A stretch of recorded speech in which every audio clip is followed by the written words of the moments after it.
Hello, dear chess lovers. Welcome to another podcast episode on this channel. This time I am hosting a Twitter legend, Dan Bock.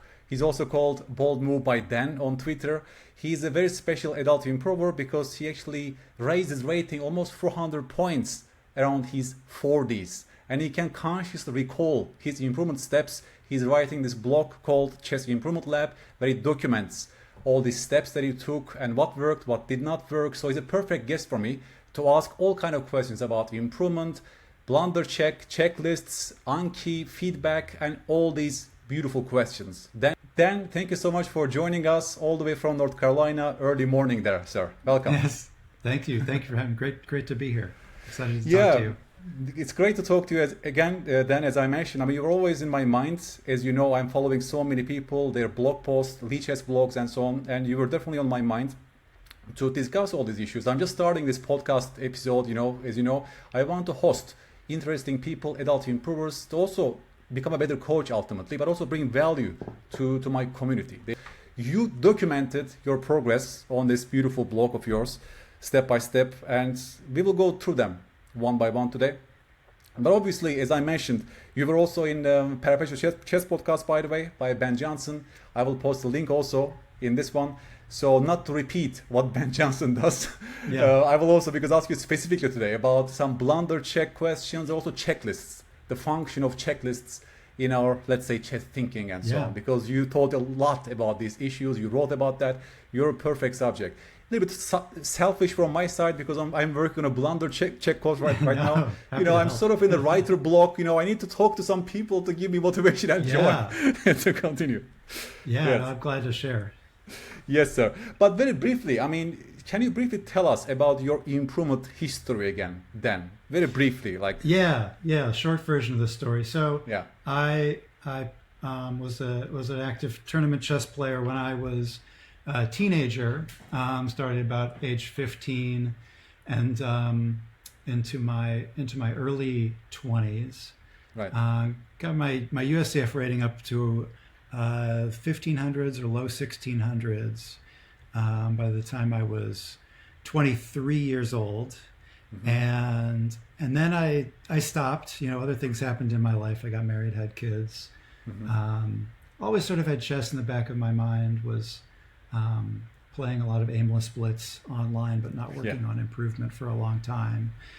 And then in 2021, a lot of things around here had been closed. In-person things had been closed for the pandemic, and I, for some reason, decided that the in-person thing I missed the most was chess tournaments, even though I hadn't been to one in about 18 years. Mm-hmm. So I went back. I went to a few, and then after a few, decided I was really going to devote myself to chess improvement. I'd had ideas in the back of my mind as I had been aimlessly playing blitz over the years about I should really, I should analyze my games. I should go back to tournaments. I should really put some effort into improving and have another go at that, because I had done that when I was younger and got frustrated, but wanted to give it another chance. So that I came back late 2021, early 2022 and I was really all the way back in at that point. So my rating was at that point around 1600, or it was even like it had dipped down because I had a really bad tournament in late 2021, so it was in the mid 1500s at that point. And tried a bunch of things, and eventually hit on a combination of things that over the next 2+ years got my rating up to a peak of 1983 earlier this year. And it has dropped down a little bit now, so I guess I'm on a plateau. I'm in the 1890s, but I think I've figured some things out about chess improvement, and we can get into detail about all those things. Yeah. So you wrote this blog post called 11 Things I Did to Take My USCF from 1547 to 1976. And in that beautiful blog post, you lay down, right, some basic and important steps that help you you think help you improve, because Yeah. it's a very important thing, right? This conscious reporting, and you try something and you most likely saw some effect of it. Obviously there's no scientific evidence on this yet. There's not like control Absolutely. experiments, right? Even with Yeah. n number 1, we still actually can get good information about this, right? Given your conscious Yeah. recall. Yeah. I'm glad you think that as a cognitive scientist, because I was very aware of that when writing that post. For each of these 11 things in this list that I wrote about, do I know for sure that this helped? Like, this was a thing I did, and then my rating went up. Does that mean there's causation there? No, it does not. Yeah. But Yeah. I'm trying to say I can write about what happened, and let the reader draw their own conclusions. Right. And one thing really interested me in that post, because you thought Blitz really helped you in this process. Yeah. Can you tell us a bit about that? Because that's a controversial subject. I even made the episode with Nate Solon, different views. Please let us know why you think this is beautiful. So, two reasons, and maybe more reasons, but anyway, the two that I can think of off the top of my head. One, in that very the first couple of over the board games after I made this conscious effort to really try to improve back in 2022. Before I had gone to my first tournament, I made a decision to quit Blitz, at least temporarily. Mm-hmm. And I was like, I don't know if this is a good idea or not, but I'm going to try it. And I got to, so I quit Blitz, and I had quit for maybe a month when I got to my first over-the-board tournament at that point.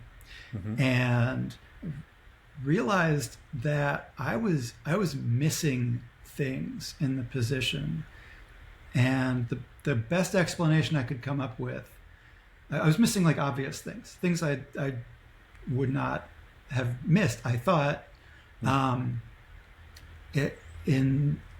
I had been an active Blitz player. The best explanation I could come up with was that Blitz was exercising these brain muscles of quickly noticing things about the position, like really simple things, like what piece is attacking what, and what pieces what the opponent's idea might be behind a move. Not some deep sophisticated idea, but just like a simple idea. The knight moved here because it wants to move there, or the knight moves here because it wants to they unblock this other piece or something.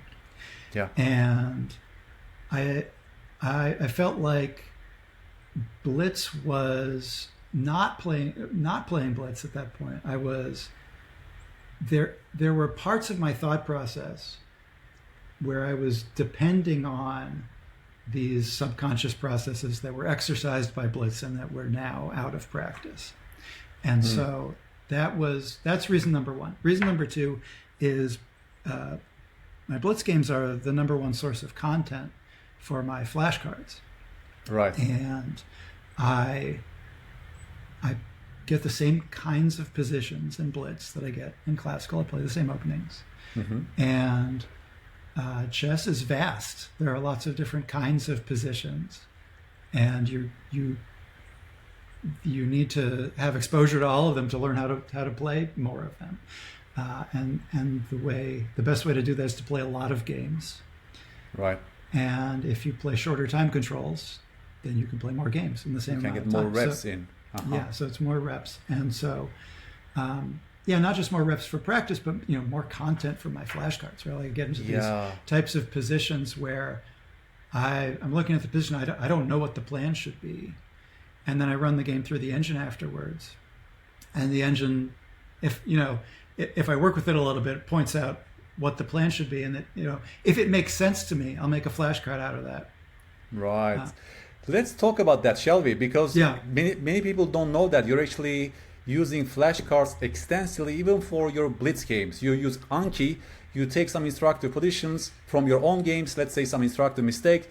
You get that position to Anki, and you even write down on the backside of the card. Let's say the reasons why that's a mistake, or what you should have done, for example, at that moment, right? So, and then you save those cards. I think you have around 1,000 flashcards or something, right, on Anki. I have over 2,000 now. Oh my God! Now it's already 2,000. Yeah, Yeah, I mean, I'm adding them at the rate of around 100 a month, about 3 Right. per day. And you're even doing that for your blitz games. That's the key, I I believe. think, yeah, the blitz games are there. That's where the majority of the flashcards come from, my Right. blitz games. Because, and the reason I do that is that I play a blitz game, I run it through the engine, and the engine points out a lot of things. Some of which I understand and some of which I don't. Sometimes when I don't understand it, I'll poke through the engine lines and try to figure out why the engine thinks something is good or bad. Right. But for blitz games, I don't usually do that. It's usually I look at my inaccuracies, mistakes, and blunders, and then quite often it immediately makes sense to me why the move I made was bad, and I can immediately understand. Sometimes I slap my forehead and I say, "Why? How did I miss that?" Right. And that's really the low hanging fruit, because that means that I did all the hard work of understanding everything that I need to understand in order to make the better move in this position. Yeah. I just, for some reason, I didn't think of it in that moment, and so that's super interesting, because that's exactly what you wrote, because that was one of my questions to you. You wrote, if something is extremely obvious to you after you committed an error and someone explains why, that is golden for improvement, you say, because it shows you're almost there, right? You're almost there. Yeah. That's super interesting. And you do it without the coach. You never work with a coach. You use Stockfish. You use the engine feedback when it comes to that. Someday I'll probably hire a coach when I feel like I've gone as far as I can with this system. But I'm very patient with it. I mean, even now I'm on this rating plateau, and I'm thinking it hasn't been that long, but right. I could still, there's ratings fluctuate. Anyway, the advantage of the engine over the coach is the engine is available to analyze all your blitz games for free at any hour of the day. So, 724. Yeah, and chess is vast, so that's helpful. And you even developed a move highlighter, right? Like an interface. Yeah. Can you briefly explain to us how it works?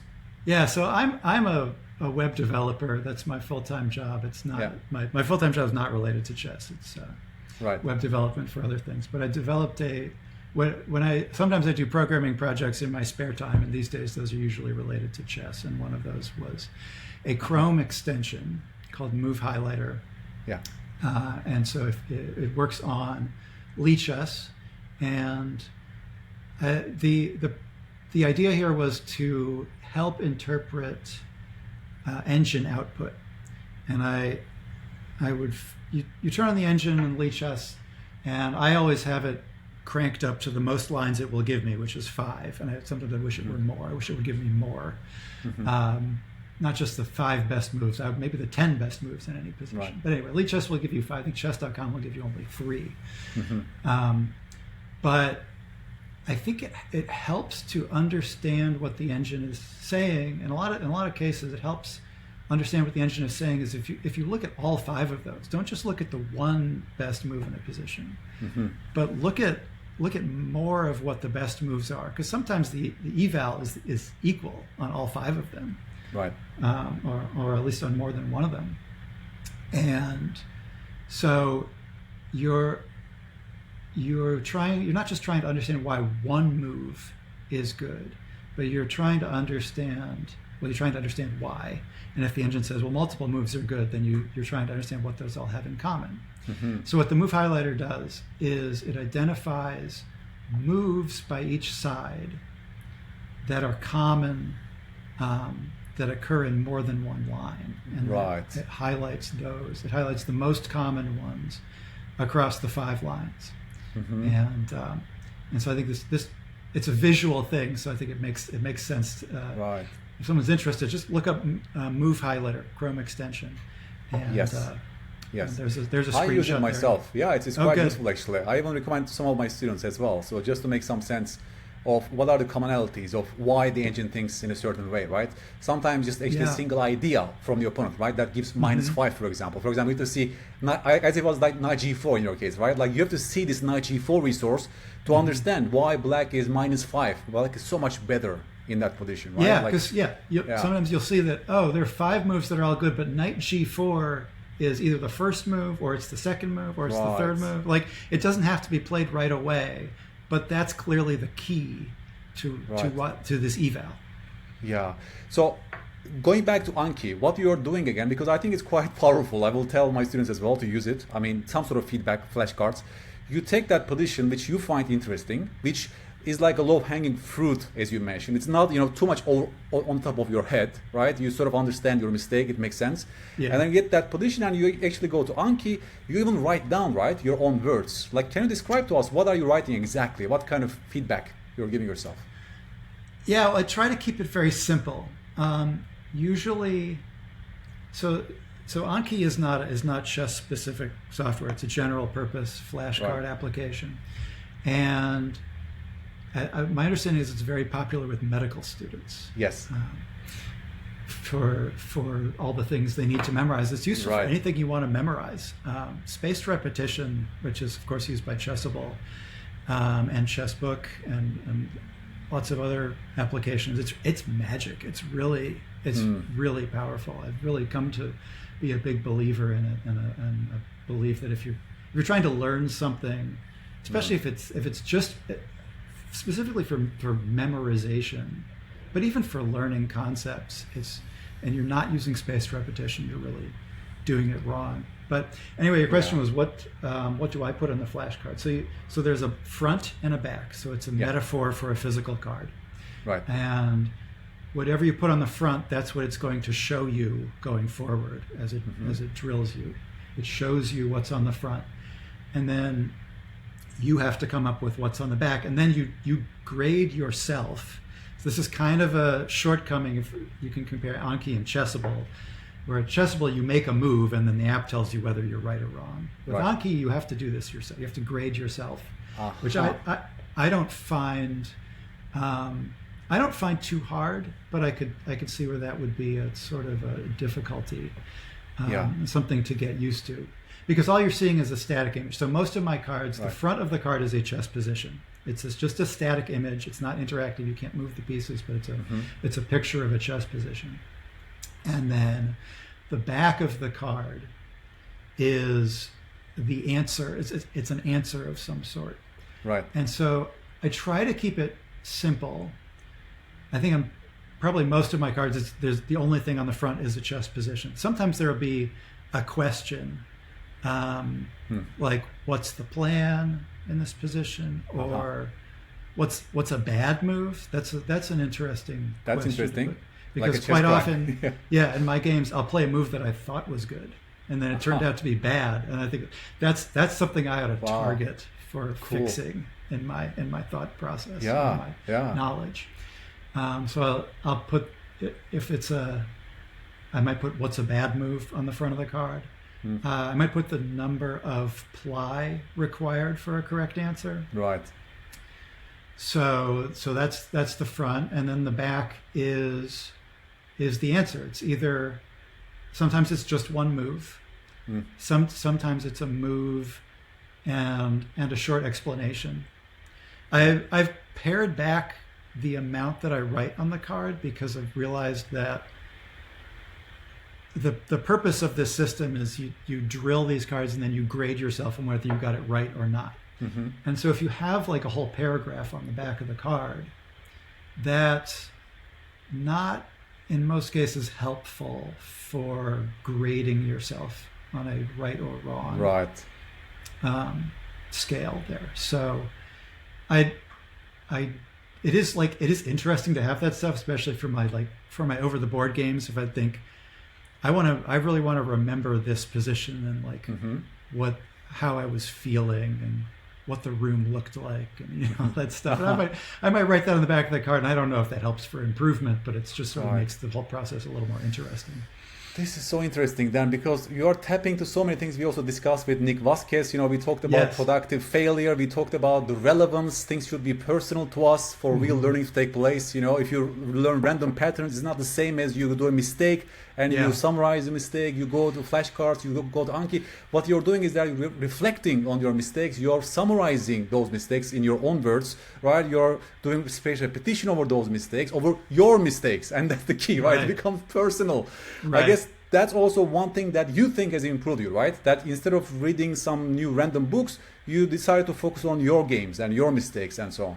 Yeah, because I realized that like every chess player is different. We all have strengths and weaknesses, and it's actually, I don't think it's necessarily obvious what our strengths and weaknesses are. People's perception can be misleading, and people sometimes you look at the data and it's different from what you thought. And so I hear people say my weakness is end games, and I'm always skeptical when I hear someone say that. Like, are you sure, or do you just feel like that's your weakness? And that's fine. Like if chess is optional. You should do what's interesting to you, and if you should study what you want to.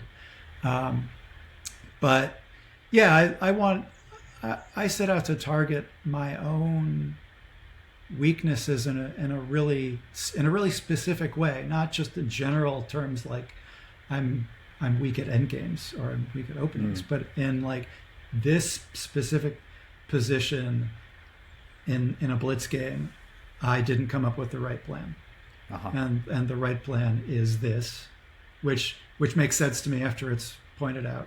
Right. That goes back to when I was playing in my early 20s. I had bought How to Reassess Your Chess by Jeremy Silman. I read that cover to cover, and I felt so much smarter after reading that. And I felt like, oh, I'm gonna go to a tournament. I'm just gonna crush them all. Yeah, and that did not happen. I went to a tournament. I couldn't find the places. I couldn't find the opportunities in my games to apply the knowledge that I had gained from that book. And I wasn't patient enough. That phase lasted about 6 months, and I stopped going to tournaments and stopped trying to improve at chess. But that was one of the things that was in the back of my mind all that time, was I should really like analyze my games to figure out what these opportunities there surely are there. If I'm losing, there surely are places where I'm making bad moves and can learn things from them. Yeah, so that's super interesting, and that process itself, focusing on your own games and seeking feedback from the engine, interpreting it, going to Anki, flashcards, reps, and repeat the whole process. But because you played so many blitz games, I checked your Lichess profile. You played so many blitz games there, right? So the rep is important as well. Yeah, I forgot that was all public. Yes.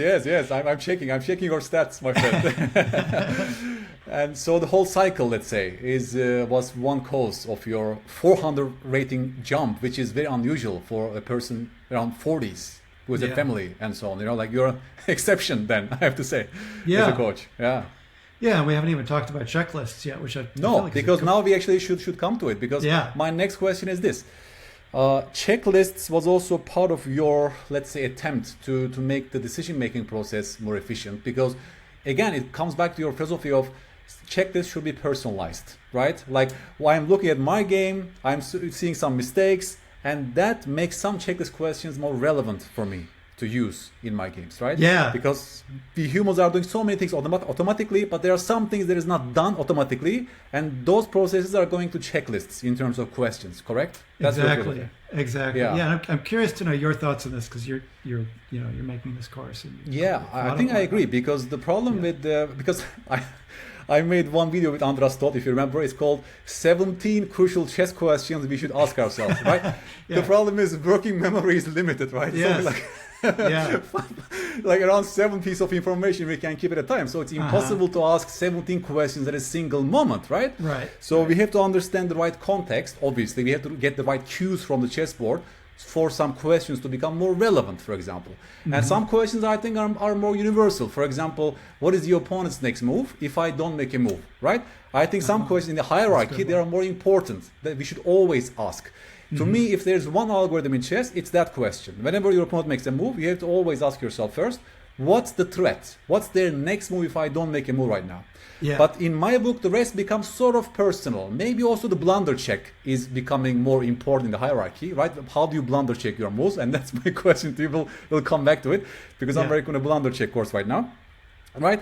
But the rest, I understand where you come from. It could be a little bit personal in a way that maybe if you watch that video, for example, in those 17 questions, maybe you find yourself that some questions you never ask yourself. You're totally, for example, missing in your thought process. Yeah. And that's a great information for you, right? Maybe to write it down as a checklist to consciously start going through those questions first in your games, right? Yeah. That's also your philosophy, I guess.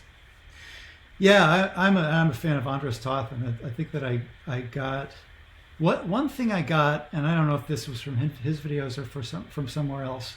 It was sort of a new idea for me at some point, was to analyze the move and not the whole position. And because there's some people say, look at all the checks, captures, and threats. And that's like, you can take any position, like you can walk up to, and you haven't seen the game up to that point. You're just looking at the position. And you can, okay, well, what are all the checks, captures, and threats? But I learned somewhere, I don't think I made this up myself, that it's a lot more efficient if you focus on the deltas, because you already analyzed the position one move before. Right. You already looked at that. And so I was trying to do checks, captures, and threats, and I was like, oh, this is a lot of work. Yes. This is a lot. I can't do this on every move. I totally agree with you, by the way. I never preach check, capture, threats to my students. Yeah. Then you lose on time. It's so trial and error and random process. Because what is a threat even? How do you define a threat? Exactly, right. right. Checks and captures are well defined, but threats? Good right. luck. Then you get lost. Yeah, I've really one of my programming projects I worked on in my spare time was checks, captures, and threats. It would show you a position, and then you would draw arrows on the board for all the checks, captures, and threats, and then you would click submit, and it would show you what you missed, and it was surprisingly hard to find all of them. I never released that to anyone because I stopped believing that it was that it was actually useful. Right. But yeah, so before I do have a checklist that I use in my slower games on every move.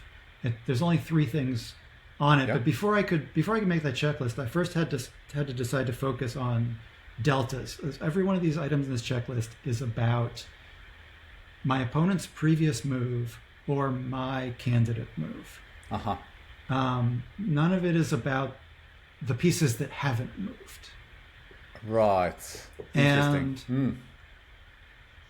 And when I first heard of this idea, I thought this seems risky, like you're going to miss something that changed. But I think it does cover, like it covers a lot of. I think it's not perfect. It's not exhaustive. It doesn't cover everything. It doesn't mean that I win every game, but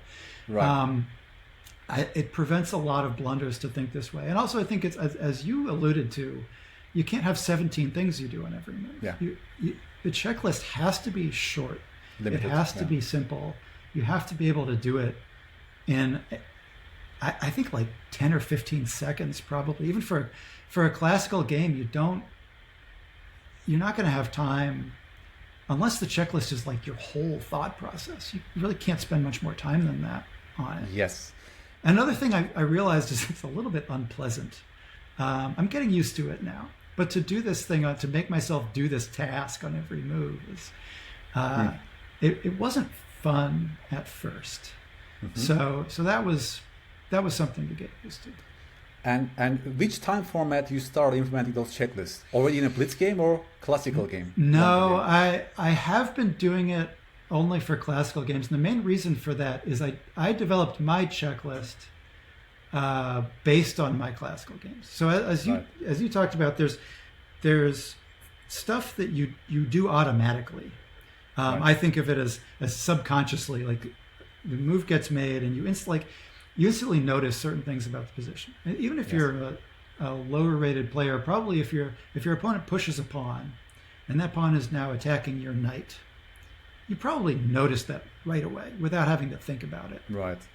And so you don't have to put that in the checklist. And of course, as a player, for stronger and stronger players, they notice more and more things just automatically without having to think about it. And I thought, wouldn't it be interesting if I sort of took an inventory of what my subconscious is doing for me and what it's not doing for me. And I figure out what the things are that's not doing for me and put those things in the checklist. That's super interesting. So can you briefly tell us those 3 checklist questions? Yeah. So, and I would preface this by saying this is for me. I don't think this is for everyone. Because I told these things to Ben when I was on Perpetual Chess. And his reaction was, I don't think I would choose those 3 things. And I said, no, you shouldn't. It should be different for everyone. But anyway, the 3 things are, what does my opponent's move unblock? So this was a blind spot for me. Yeah, so when they move a piece, it unblocks another one of their pieces. Sort of like a discovered attack of some sort or something. Yeah, except I guess it would be a little more subtle than that. It wouldn't be a discovered attack on one of my pieces, but it unblocks their piece so that a different one of their pieces can move somewhere it couldn't move before. I see. And that was a change in the position that I was not automatically noticing. Right. And you noticed this because you were failing around those mistakes, over and over again. You were not seeing those things. That's why that went to your checklist. Yeah. My opponent, I have an example of this one. But my opponent would make a move and I would think, why did they? Sometimes I wouldn't even know why. Or sometimes I would have some theory about why they made the move. Right. But it was wrong. And really what the move did was it unblocked another one of their pieces so that could so that it could come. Actually, I'm looking at the example now. It is a discovered attack. This one is a discovered attack. Cool. You can even share your screen later on with us, by the way. You're welcome to show the positions as well. Yeah. That to those checklists. Okay. Do you want to do that now? Yes, we see it. All right. Yeah. So this was the position, and like now that I don't know. I didn't think of this as a discovered attack for some reason, but it is. My opponent played F5. F5. Yes. So this game was so amazing. This is a higher rated player. Would have been the highest rated player I'd ever beaten. I think I saw this post on Twitter, by the way. Yeah, I posted this. Yes. Would have been the highest rated player I'd ever beaten. I sacrificed an exchange to get to this position. I have this amazing passed pawn on E3 that is totally unstoppable if I play it right. And my opponent played F5. And the sniper queen. You missed the sniper queen on B8. I didn't notice. Like, this is what I realized. So, by the way, my rating is over 1900 at this point. Like, this is, you'd think this is a, under 1000 level mistake to just hang a piece like this. But I didn't notice that the queen could move from B8 to G3.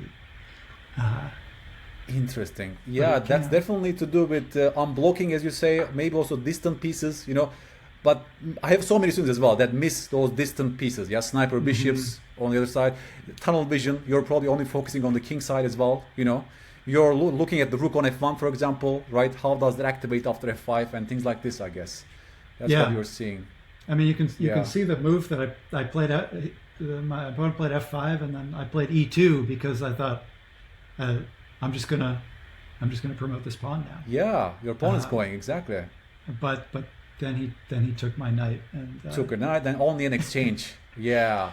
Right, and then it was equal. It was an equal end game, and So this position, once you distilled down to the core, you ask yourself what exactly went wrong here.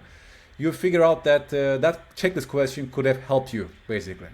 Right. I mean, there's a lot going on, as you mentioned. There's tunnel vision, distant pieces, but I figured if I'm making a checklist question. And it's not just this position. There are other examples where I didn't notice the unblocking thing. Yeah. If I'm making a checklist question, it's got to be something simple. And if I had asked, what does my opponent's move unblock, I would have found this. I would have seen that, and I would have prevented queen takes. Do you consciously recall, once you start using that checklist question, that you actually prevented some mistakes of this sort? Do you consciously recall, or do you think these kind of mistakes got reduced over time once you start using those checklist questions? That's really hard to say. I mean, like, so you're asking, I think you're asking, do I still need this question, or how will I know when I don't need it anymore? Is that what you're asking? Yes, or even like now when you, for example, look at your mistakes, let's say current mistakes or current games, do you see these kind of errors happening as well in the same frequency as before you start those checklist questions? I mean, I do still see them. In fact, this one, I already had this question in a checklist before I played this game. What does my opponent's move unblock? I just don't do it on every single move. I do it on maybe 90% of the moves. Right. Sometimes I forget, I'm getting in time trouble. I don't know. I forgot to do the checklist on this move and it killed me. But anyway, that's actually valuable information because it tells me that I do still need, I do still need that question. And I hope that one day I won't need it anymore. That's the goal, right? Because as you keep on doing that, at some point we need automatization, right? We don't need to use the working memory resources or consciously ask that question, right? Over time, our goal is to make it automatic, basically. Yeah. Right. Yeah. And I'm reminded of the great debate between Jeremy Silman and Willie Hendricks. Mm-hmm. Did you ever read any of the back and forth in that between those two?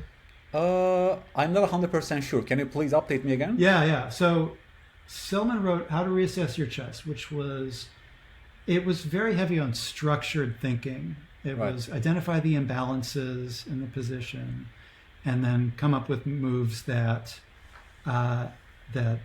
enhance your imbalances or minimize your opponent's imbalances and that kind of thing. Willie Hendricks was an IM, also an IM, just like Silman. And he did not agree that was good chess improvement advice. He said strong players don't actually do this structured stuff. Strong players just look at a position and they intuitively know what they want to do and they start mentally moving pieces around. Mm-hmm. And so that was, I'm reminded of that debate here because I want to get to that what Hendricks describes there as the place where I can just mentally start moving pieces around and like my ideas are good, but you have to figure out how to get there from here. I think so. I think so because Magnus Carlsen doesn't recall the steps that he took. Maybe he never actually consciously asked those questions to himself because he got so good so quickly. But especially for adult improvers, I think, right? I think there's real value to this of consciously asking and sometimes, like going in a more structured way. As Silman did. Yeah, I'm a believer of that as well. At the very beginning of our chess journey, we need more structured thinking and some questions. Yeah, I mean, you're not gonna figure out all these chess concepts by yourself. You need someone to tell you what good positional play is and what good strategy is. Absolutely. Okay, so this was question number 1, and now we are moving to blunder-check questions, which connects to my course actually. Well, you asked me what my 3 steps are, and I only said one of them. Yes, please. The other 2 questions actually connect to blunder-check, right? What am I unprotecting with my move, I guess? Right. That was your second question. Right, yeah, I have an example of that. And this one's really, this one is very stupid. I was playing against a national master here, much higher rated than myself. And I'm down a pawn, but I have some compensation. Anyway, I played the move Queen E2 in this position. I just unprotected a pawn. The F4 pawn, yes. My queen is protecting a pawn, and I just moved away, protecting it. Yes. And it's like, I'm talking about a head slapper. Like, what was I thinking? Can you please play it on the board, just in case some of our people doesn't see exactly what you mean? Like, can you just please play Queen E2, just to show people, in case they don't follow? Yeah. So then this position plays Queen E2. He doesn't see what the queen is unprotecting as a result of this move, right? The queen on E3 was protecting the F4 pawn. As a result of White's last move, actually unprotects the pawn on F4, and now Queen F4 is becoming a possibility. That's also part of my blunder-check course, by the way. This is letter L, right? In my checklist acronym, I will come back to it. This is letter L, which is loose pieces or loose pawns. What am I becoming, like, right? As a result of my next move, what is becoming loose? That's a great question. That's exactly what my that's exactly a great what my question. is. Yeah. This is a huge question, by the way. Very important question when it comes to blunder checking your moves, because every move is a drawback in chess, and we need to be consciously aware of these things before we execute the move.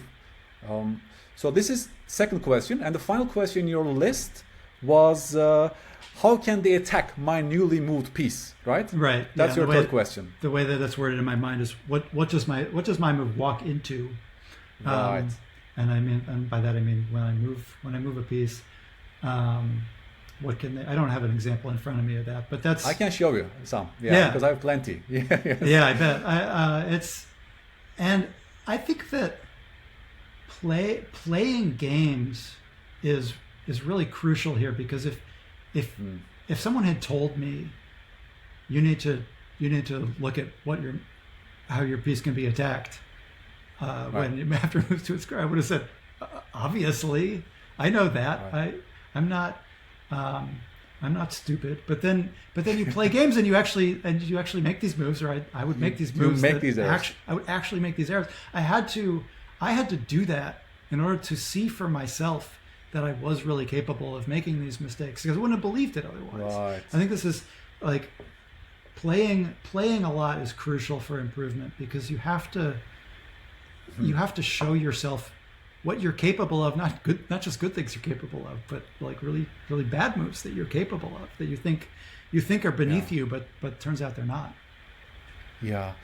The value of playing, but also the value of looking at our mistakes objectively, right? That's like a Buddhistic game in that sense. Like we have to make peace with our mistakes. That's a natural part of the process. It gives us so much information. Make peace is that's such a good phrase, because the most obvious mistakes are also the most embarrassing mistakes. Yes. And my impulse is to never think about them again. I don't want to revisit this moment. This is so embarrassing. No. I never want to tell anyone. I don't want anyone to see this, Yeah. But if you want to improve, your rating is determined not by your best moves, but by your worst moves. I saw someone say that. And so that was just, Nate Solon tweeted that, and I think he was quoting someone else. But anyway. Right. And I think Nate even says, at least he quoted one person on Twitter who suggested that for 2 games we should use the checklist, and the next one we should remove, right? 2 to 1 ratio, basically. I saw it. That's a really interesting idea as an experiment. Right. Like play a bunch of games where maybe you flip a coin, maybe you randomize this, right? Before the game, you say, I'm going to do a checklist, I'm not going to do a checklist. And then you see how you perform. Because eventually the goal is to make it not depend on those checklist questions, right? Eventually we want automatization. Right. So we also need some sort of training to become independent from those questions. Yeah, so that's the step that I have not done, and I have not figured out how do I automate this without having to have a checklist. But that's a great idea for how to do that. Cool. Do you want me to show you some positions from my upcoming course? Yeah. On the blunder check? Sure, yeah. Yes. So now, guys, I'm giving you a peek inside, sneak peek to my upcoming blunder check course. Hopefully, it will be published sometime next year. It's just a huge project from you, by the way, right? The whole idea was to make use of some basic checklist questions, some acronyms to help this process of carefully blunder checking our moves. This position, it's white to play. You need to decide between castling long or short, right? Imagine you're about to play castle short or castle long. What kind of checklist questions, let's say, should be going on in your head before we make that move? Dan, do you have an intuition about this? Yeah, well, you shouldn't castle short right now. Why is that? Because there's mate in 1. So queen takes h2 is mate. I mean, actually, before I noticed that, before I was thinking about candidate moves, I know, okay, I recognize this pawn structure. It's the Carlsbad. But there's a feature of it that's not typical, which is typical. The H file is open for the black rook, so that's not usual. That's not typical to the Carlsbad, or I don't know. Maybe it is not when I play Carlsbad structure. Yes, that's correct. So that's different. And then I noticed that the queen and rook are both pointing at that square, and I was like, I don't know, it's not. I would love to have a better explanation for you about like why I can see that so easily. Yeah, in some sense you see it quickly, I think, because of the reason you mentioned. That's step number one. You notice a difference from a normal chunk. Yeah. But also I think you notice that right now we actually face a threat, right? Like we sort of face a threat on h2 actually. Yeah. So even if you ask yourself whether we are facing a threat, the most important question in chess, right? You notice something in the position that requires some care. Right? Yeah. And once you notice this threat, I think you have to be much more vigilant about the move castle short too, in some sense. Yeah. Right? Yeah. Yeah, that's a student game, unfortunately, and he played the move castle short, Oh, no. and he got mated after queen takes h2, right? He sort of missed that sniper queen of some sort. Yeah, and I mean, it's interesting to categorize this error as, because like so rook takes h2, threatening to win a pawn. That threat exists already, but it becomes a bigger thing if you castle, and the castling changes the position in a significant way. And at least in my course, the first question is this, right? That's why it's letter C. As a result of my next move, am I allowing a check? Right? Am I allowing a check? Because checkmate ends the game. That should be the most important question in the hierarchy, right? You have to be vigilant about the king's location. As a result of your next move, are you allowing a check? In this case, that's a devastating check that is allowed, just mate in one. But just to keep that in mind, that's the letter C part basically in my book. I will show you one more example just to consolidate what I mean. In this position, if you just go one ply deeper, one ply before, black just sacrificed the bishop on f2, okay? King takes, and now they go knight g4 check. Knight g4 check. If I, for example, ask you a question, if you, for example, choose between these options, let's say we have 4 options with the king, can you avoid the blunder? There's a clear blunder in this position, right? Interesting. Can you tell me what that move could be? What we should avoid as white in this position? So, yeah, I think it's king g1, and what I notice about that is the stalemated king, right? That's the tactical theme here, is that the king moves to g1 and now cannot move again, and so if there's a check, and so then I'm thinking, well, does black have a dark squared bishop? They don't have a dark squared bishop, so they can't check with the bishop. Queen, when the queen gives a check in this manner, it's usually by going to b6. That path is blocked. So I didn't see queen d4 right away. I was looking for queen. I was looking for the dark squared bishop, or I was looking for queen b6. But the winning move seems to be queen d4. Yes, this is again from an online game. White has all the winning moves, right? All these moves are winning for white. Let's say 4 moves are winning, and he goes king g1. He chooses the only blunder. Yeah. In the book, right? What's the question? As a result of my next move, am I allowing a check to the opponent? That could have at least prompted white to see the move queen d4 check, because that's the only check. If you think about that, after king g1, there's only one check left on the board. That's queen d4 check. Yeah. It's white's responsibility to check for this check, basically, to make our move safe in some sense. And I know, and maybe this doesn't fit into your course because it's about checklists, but when I look at the move king g1, I instantly recoil a little bit. I have an instinct that says that just feels bad, and before I can even verbalize it, it feels like a bad move to me. And then I can figure, it feels bad because of the stalemated king, and then I do some calculation. I realize there's actually absolutely. But intuition, right? Your intuition is telling you that there's something wrong with this move already. Yeah, absolutely. And so that's letter C. Now we are coming to letter L, right? So letter L. In this position, black took the pawn on e4. Then your task is this. Also, my subscribers, please stop the video and think for yourself. Should white recapture with the pawn or with the bishop in this position, right? 2 choices. Yeah. So this is a what does this move unprotect? Yes, that's your question. Then you can do it. Yeah. So I could have made this blunder in a classical game. I could have made this blunder. Right. Beautiful. So then found the answer, guys. This is a blunder because if you take with the bishop, the bishop is unprotecting the knight on h3. You see it, right? And you're allowing bishop takes h3, and black is winning a piece in this position. So if you take back with the d pawn, of course, now you have to be careful about this alignment, but it's not a bad position for us. Okay, the queens are traded off, and we are in the game basically, right? Yeah, So, you have to analyze that position a little bit. You have to make sure there's not any follow up, any checks or threats or anything. But exactly, even here we should keep on analyzing for the moment. Yeah. But once you do that, we are in a safe spot basically.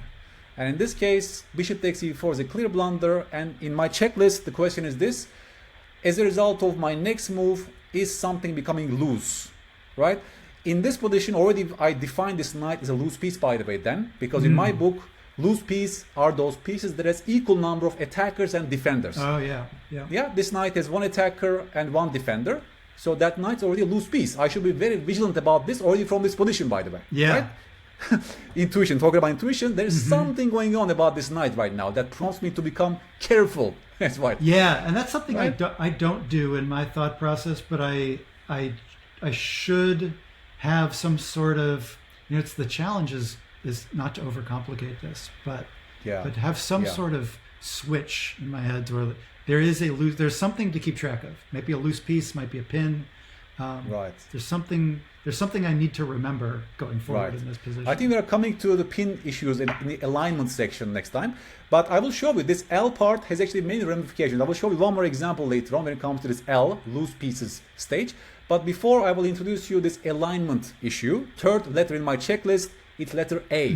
It's about alignment. Yeah. Right? Yeah. So white in this position, then if you pay close attention, this bishop is a loose piece because it's attacked once and guarded only once by the knight on f6, correct? So my question then is this to you, very simple. Shouldn't white just take the knight on f6, remove the defender of the bishop, followed by knight takes g4, winning a piece? Can you please blunder check the move bishop takes f6 in this position? Bishop takes it. Oh, this one's harder. So this is about alignment. What's on a line? Yes. With what? Okay, so the rook. This is about the rook on e8. Is on a line with our king. Actually, it's not the first alignment I noticed. I noticed the queens were on a line with each other, but then there are two locked pawns in front of between them, so those pawns don't look like they are moving out of the way. At least, certainly not both of them. So maybe the queen alignment is less important. But if you were to play bishop takes f6, then black recaptures with the pawn, and now your knight is now the alignment becomes crucial, and you are losing piece. Yeah, Dan found the solution, guys, on YouTube, right? The problem with bishop takes f6 is black will recapture with the pawn, and suddenly your knight is pinned on the e-file. The alignment on the e-file between the rook and the king becomes very important. So it was white's responsibility to check for this alignment, correct? Because then, going back to your questions, would this be part of your checklist questions, right? Like, what am I unprotecting with this move? It's not really helping us, right? Or can they attack my newly moved piece? No, right? No, nothing like that. They're recapturing it. We're planning on them recapturing it. Exactly. Right? So this is something else, right? This is captured else. by your checklist. Yeah. And one interesting aspect of this is not about the deltas. The rook was already online with the king. Correct. Before, I mean, I don't know if maybe rook AE8 was the most recent move or not, but even if it doesn't matter, like if it wasn't, then this is about. You could have noticed that the move before. That's what I'm trying to say. Like this was not a change necessarily in the position. Right. So that's an interesting aspect to it. Yeah. And by going through those positions as well, I noticed that we need a separate category like this, right? Some sort of an alignment. In this case, we are talking about horizontal alignment, but I will show you vertical alignment. I will show you horizontal alignment, but also diagonal alignment too, right? Yeah. So, but you get the basic point, basically. When important pieces are lined up like that, then we have to be extra vigilant about our moves in this case, right? It's also wishful thinking, by the way, because white is wishing that black will capture with some other piece, and we are winning a piece, right? Yeah. Any other capture, we are winning a piece. So Yeah. confirmation bias kicks in. You're only looking at Right. the bright side of your moves. Yeah. Oh, look how smart I am. I'm removing the defender and I will win a piece. And Yep. suddenly, right? That's why chess is like science. We need to seek for counter evidence from the world, Absolutely. right? Yeah. Yep. Instead of seeking for proving evidence. So that's a beautiful example of that. Okay, now I will show you one example that actually has combination of L and A in my checklist. In this position, student game, white captured on c6. Do you think that's a good move or not? Can you blunder check the move knight takes c6, please, in this position? Interesting. Yeah, so if knight takes c6, they're going to have an opportunity to pin that knight with queen d7. Huh. And yeah, the knight can't move in such a way that defends the queen. And there is not, we don't have any piece that can defend that knight, ugly though that would be, even if we could. Right. Yeah, so it looks like queen d7 pinning the attacked piece. Yes. I feel like attack a pinned piece is a well-known tactical theme, but pin an attacked piece is something you don't hear about so often. Interesting. Yes. So interesting. Yeah, absolutely correct. By the way, your checklist will, I think, help you here, because the question is, can they attack my newly moved piece? Right. That's your checklist question. Can they attack my knight, which is just moved recently to c6? Yeah. And what is going on here? First of all, why is this an L problem? Because first of all, your queen is a loose piece because it's attacked 0 times and defended 0 times on a4. That's a loose piece. Yeah. But also by taking on c6, you're creating another loose piece, right? Attacked once, guarded only once on c6 that night. So 2 loose pieces, combine it with the diagonal alignment, which you just have seen, is causing this huge blunder for white, basically. Yeah? L and A is combined in this case in my checklist, basically. And yeah, this was also, by the way, just for the sake of completeness, queen e8 also wins for black, right? Because the knight has no tricky jumps, and you will take on c6 on the next turn, basically, when it comes to this. Yeah, now we are moving to F part. There are 2 different Fs, forks, knight forks or pawn forks in chess, right? At least in my book, I will define F only for knight forks and pawn forks. Why is because queen forks, I guess, would be the other one. That's interesting. It depends on how you define double attack, because I will actually use those queen attacks, let's say double attacks, in terms of, again, L or A parts, I think, in the course, right? So we'll actually come back to it some. I need to think more about this, by the way, right? But so far, F is only about knight and pawn forks in this course.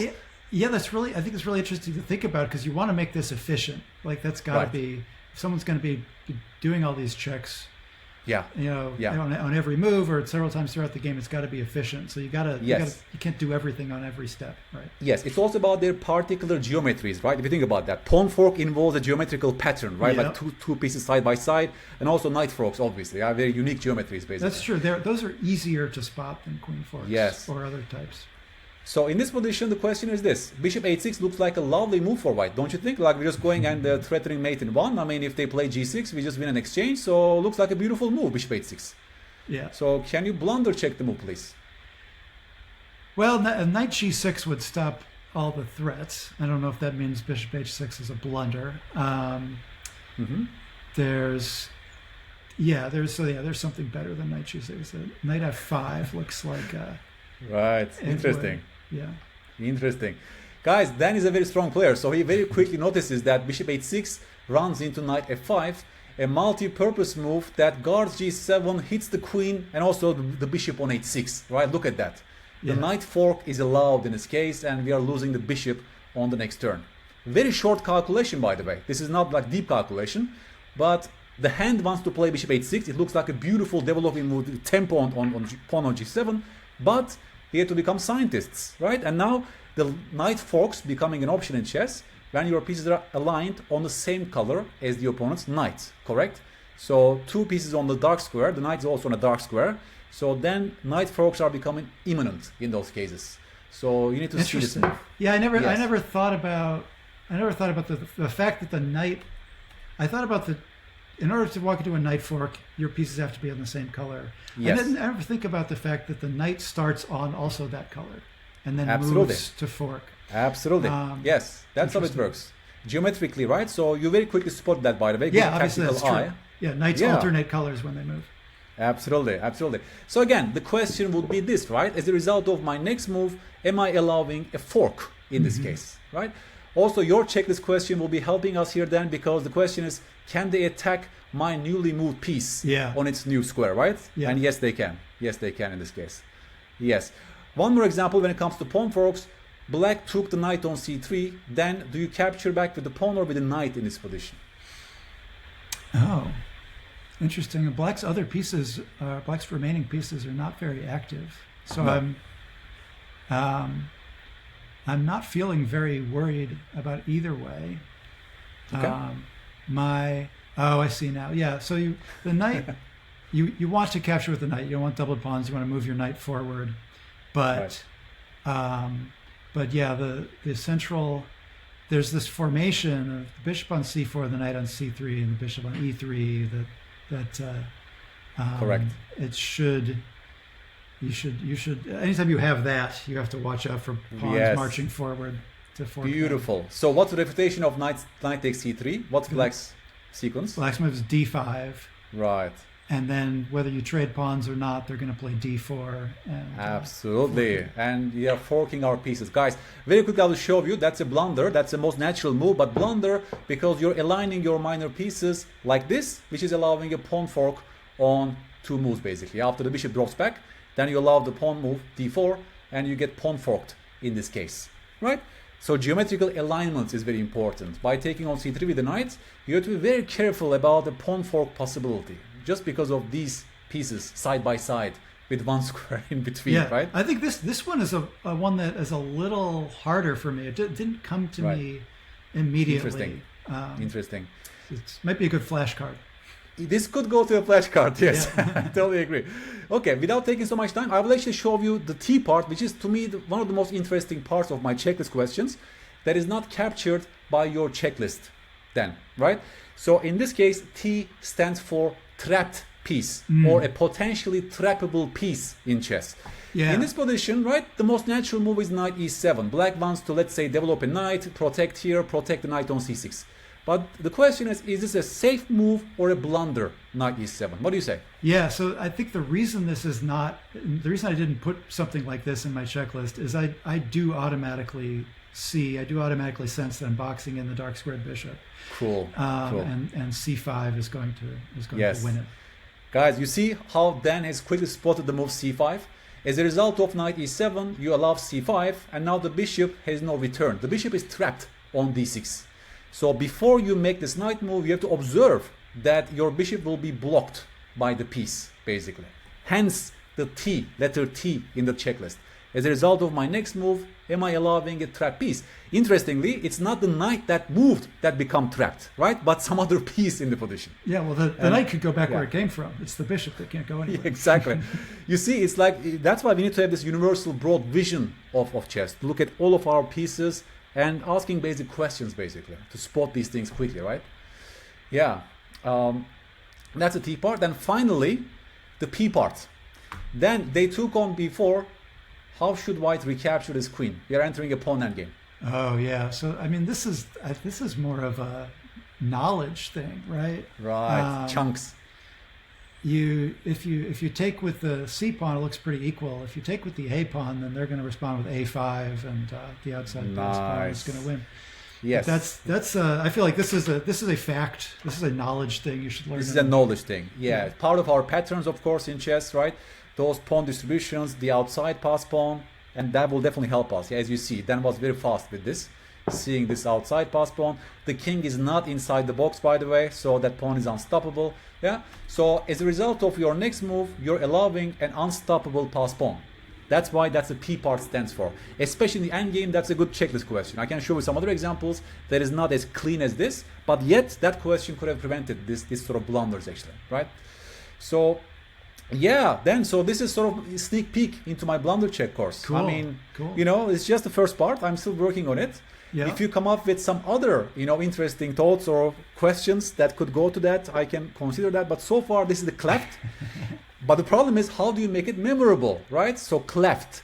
One of my students told me C flat. So maybe some musicians would like that, like C flat. Oh yeah. Or that's good.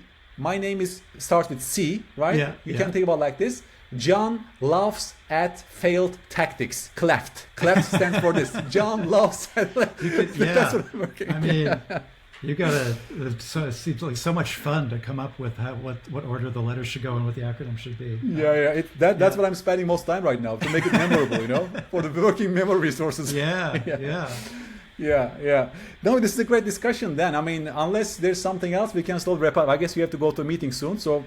Yeah, I have a few minutes. I Yes. think I noticed a theme because I just listened to your episode with Nick Vasquez, who's a friend of mine, and I think he and I have a lot in common. He's put a lot of thought into what really works, and we've come to same sorts of conclusions, which and you as well. And I don't think we've mentioned your 3-ply chessable course. Oh, we forgot about that. Yes. Please tell me more. But I think the theme between the 3-ply chessable course and some of the things Nick was talking about and the checklist idea that we're talking about today is that people sometimes overrate how sophisticated the stuff is they need to study in order to improve. And that there's actually a lot of improvement that comes from just tightening the screws on relatively simple stuff. Nate Solon talked about this in his episode with you also, where he said that his students are losing games not because they miscalculated something 9 moves deep, but because they missed something on the first move, and they kept on calculating past something that was totally irrelevant and I do that all the time. Like I experienced that where I do this wrong. I calculate deep and not broad and not wide. So the theme is like simplify. There's a lot of chess improvement to be had by just getting better at the simple stuff. Absolutely. That was also a core part of this course, by the way. I want to give them something that is easy to study, but also crucial, that trains them to look wide and not so deep, basically. And, also doesn't overwhelm the resources of working memory, basically. Yeah? So just if you do it in a 3-ply context, then you got the right tools. You can later on go deeper as you grow stronger, yeah? But you get the right fundamentals in the smallest and simplest medium possible to get the right thought process. That was the whole idea behind the course, actually. And I want to do it the same for my blunder-check course. I think I will maximally go for 3-ply deep calculations, right? I can't ask people to, let's say calculate 10 moves deep to figure out whether a move is blunder or not, right? We have to start from something extremely simple, as I show you today, 1 or 2-ply deep, but all the right thought processes are actually going in the process, yeah? Something like this is my goal with that course. Yeah.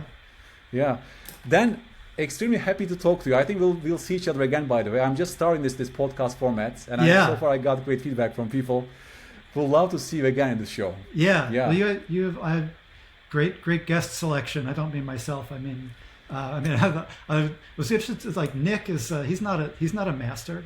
He's an amateur level player. He's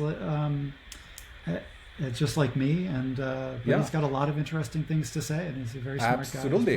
To me, they they are gold. They are golden nuggets, because I can't recall myself how I improved across the years when I was a teenager, right? But you can consciously tell me the processes. That's a golden thing for me. And that's you know more about this than I do, but like neuroplasticity is a real thing, right? Like our brains are different than the kids. Yeah, absolutely. So it's a golden advice from people like you that record your progress, thoughtful blog posts that is so interesting to read. Please keep on doing that. And again, congratulations on your amazing achievement. In your 40s that you reached these heights. That's good. Actually, that's optimism for my students as well, guys. I have so many students actually ask me, is it realistic? Can I reach certain levels? Yes, guys, as you see. That's the question. I mean, when I was in my 20s, and I only gave it 6 months, which was, I realized what my mistake was. 6 months is not a long time for chess improvement. But you get frustrated because like your rating isn't moving, chess doesn't seem any easier, but you stick to it, and if you're thoughtful about what's actually costing you games and improving on those things, you can improve. Absolutely. And again, you actually set this goal of you don't expect any improvement, let's say in the next 6 months. You told yourself that you're after long-term goals, right? At the very beginning, basically. Yeah. That's also the key, I think, to my mind. Then, thank you so much again for your time. Thank you, John. For meeting me this early in America, North Carolina, and wishing you all the best for the rest of the day. And we'll see each other again on Twitter or on my podcast. Great. Have a great day, my friend. All right. Bye-bye.